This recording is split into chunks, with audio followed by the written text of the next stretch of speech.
le mythe.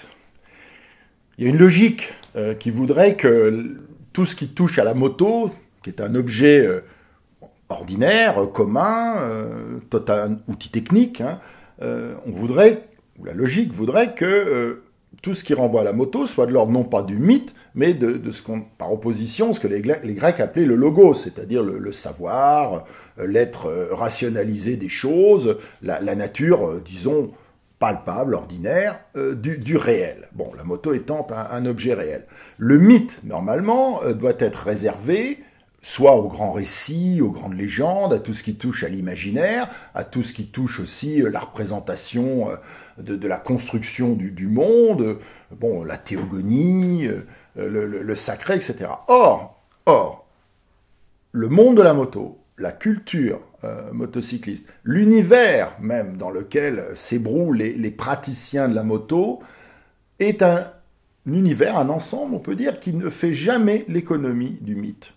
Alors du mythe, mais pas selon l'ordre d'une sorte de mystification où on voudrait croire que faire de la moto, c'est être en dehors du réel, c'est être dans on pourrait dire une suprasphère, hein, c'est-à-dire une sphère au-delà de la sphère vulgaire de l'ordre des choses. Bon, au sens où faire de la moto, ce serait tutoyer les essences, l'être, etc.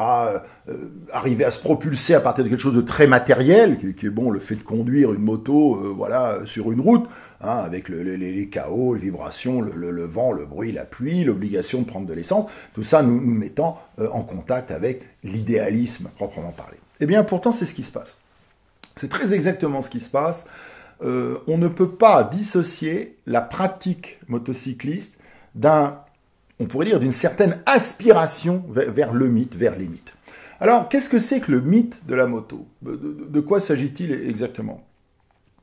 On pourrait dire que c'est un grand récit, c'est un des rares grands récits que la modernité a constitué et qui tiennent le coup par rapport à tant d'autres qui ont échoué. Bon, le récit du progrès, on a vu où ça nous menait, le récit du bonheur, hein, la modernité devait accoucher du bonheur, on a vu ce que ça a donné, hein, le grand récit de l'accomplissement humain, hein, l'accomplissement de l'homme, on voit très exactement ce que ça donne aujourd'hui, c'est-à-dire des échecs essentiellement. La modernité s'est constituée à travers de grands récits positifs, optimistes souvent, systématiques, hein, qui constituaient des réflexions de l'ordre du système, oui, pour, avec l'objectif, la maîtrise du monde, bien évidemment. Or, ça n'a pas marché.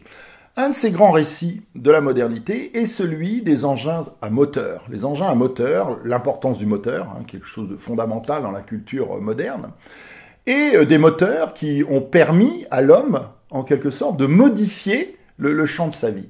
Alors, parmi ces mythes, en quelque sorte, de l'homme marié à la mécanique, marié aux mécaniques, la moto est de ceux qui réussit. C'est un des mythes qui tient le coup. Par exemple, celui d'automobile ne tient plus le coup. L'automobile n'intéresse plus grand monde, l'automobile pollue, l'automobile englue les gens dans d'énormes embouteillages, c'est devenu un engin sans doute symbole de liberté à travers la publicité qu'on en fait, hein, mais dans la réalité, qui est un engin qui vous cloue, hein, on pourrait dire pneus et poings liés, dans un univers de l'entrave, hein, on ne peut pas avancer. Alors, les avions, même chose, puissance extraordinaire de libération, mais un ciel encombré qui fait que tout l'univers du déplacement mécanique avec un objet doté d'ailes et qui peut voler, qui est l'avion, c'est un univers totalement réglementé, hein, d'où a disparu la liberté. Bon, les fusées, n'en parlons pas, ce sont des engins d'exception, bon, on peut en faire un mythe, mais ce mythe n'est pas accessible. Or, la moto, elle, est un mythe. C'est l'engin sur lequel, finalement, l'engin motorisé sur lequel on peut vivre sa liberté, on peut l'exercer à très bas coût, et on peut, en fait, se confronter d'une manière, on pourrait dire que seule la modernité technique a permis, à tout ce que, au fond, l'on attend d'un contact avec le monde à partir du moment où celui-ci est facilité par un engin qui est rapide, qui est vif, qui permet une très forte, très rapide pénétration dans l'air ou une pénétration des espaces, des environnements, sachant que les motos peuvent aller à peu près partout. Bien évidemment, la différence des vélos, par exemple des automobiles, bon, même des avions. Les avions peuvent aller dans le ciel, mais ils ont eu quelques mal à se mouvoir librement sur Terre. Le mythe de la moto, je pense qu'il est lié, bon, d'une part à la dimension centaurienne, et il prend la place et la suite du mythe du cavalier, hein, de l'homme et du cheval.